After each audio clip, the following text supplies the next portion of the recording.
બનાવશું Gujarati style pasta. તો એ બનાવવામાં ખૂબ સહેલા છે અને વેજીટેબલથી ભરપૂર છે. તો એવા પાસ્તાની આજે રેસીપી જોશું જે બાળકો પણ ટિફિનમાં લઈ જઈ શકે છે અને મોટા પણ ટિફિનમાં લઈ જઈ શકે છે અને ફટાફટ બની જાય છે. તો ચાલો રેસીપી જોઈએ. તમે મારી ચેનલને સબસ્ક્રાઈબ કરજો, લાઈક કરજો અને શેર કરજો. તો પાસ્તા બનાવવા માટે આપણે આ પાસ્તા લીધા છે. તમે કોઈપણ પ્રકારના કોઈપણ શેપના પાસ્તા લઈ શકો છો. અને આ બધા છે વેજીટેબલ છે, ગાજર, કેપ્સિકમ, ફણસી, મકાઈ, ટમેટાં અને આ લીલા ધાણા. અને આ છે રેગ્યુલર મસાલા. તો આપણે રેસીપી બનાવશું. તો મેં ગેસ ચાલુ કરી દીધો છે. એની અંદર આપણે પહેલાં 2 ચમચા જેવું ઓઇલ નાખશું. તમારે તેલ અને ઘી લેવું હોય તો પણ લઈ શકો છો. મેં અહીંયા બટર લઉં છું. તેલ અને બટર બે મિક્સ કરવાનું છે. તો આટલું બટર નાખું છું. બીજું પણ આપણે થોડુંક બટર નાખશું. બટરથી પાસ્તા ખૂબ ટેસ્ટી બને છે. તો બટર ઓગળી ગયું છે. એમાં આપણે જીરું નાખશું.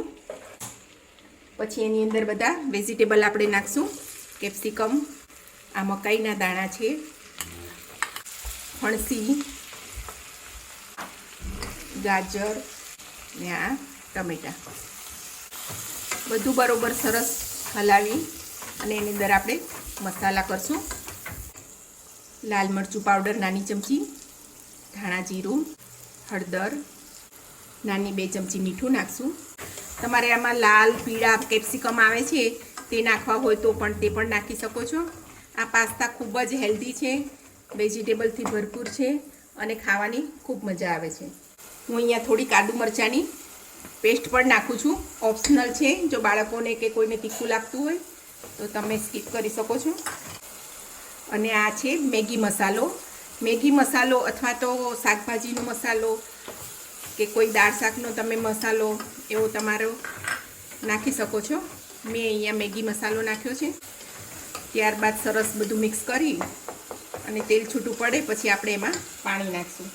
તો જે વાડકી પાસ્તા લીધા હોય એ 1/2 વાડકી આપણે પાણી નાખીશું. આપણે પાસ્તા 1 વાડકી આ લીધા છે તો આપણે 1/2 વાડકી એમાં પાણી નાખી દઈશું.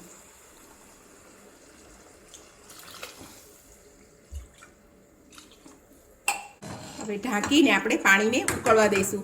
પાણી ઉકળે પછી એની અંદર પાસ્તા એડ કરીશું.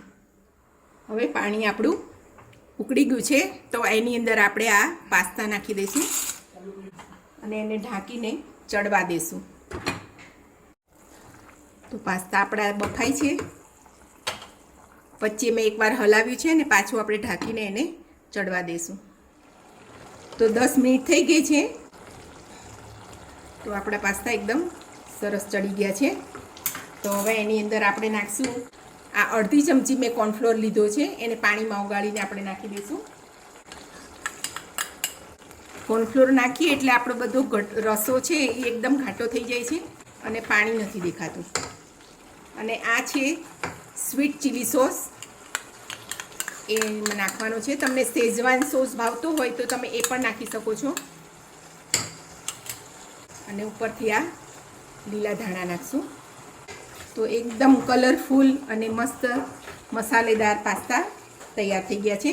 આને ચડતા 10 મિનિટ લાગી છે. તમારે જો કુકરમાં કરવા હોય તો તમે કુકરમાં પણ આ રીતે કરી શકો છો. 2 કે 3 સીટી મારી દો તો કુકરમાં સરસ પાસ્તા ચડી જાય છે. તો આપણા ચટપટા પાસ્તા રેડી છે. નાના મોટા સૌને ભાવે એવા છે. તમે જરૂરથી મારી રેસીપી ટ્રાય કરજો. ખૂબ જ હેલ્ધી છે, વેજીટેબલથી ભરપૂર છે. અને મારી ચેનલને સબસ્ક્રાઈબ કરજો, લાઈક કરજો અને શેર કરજો.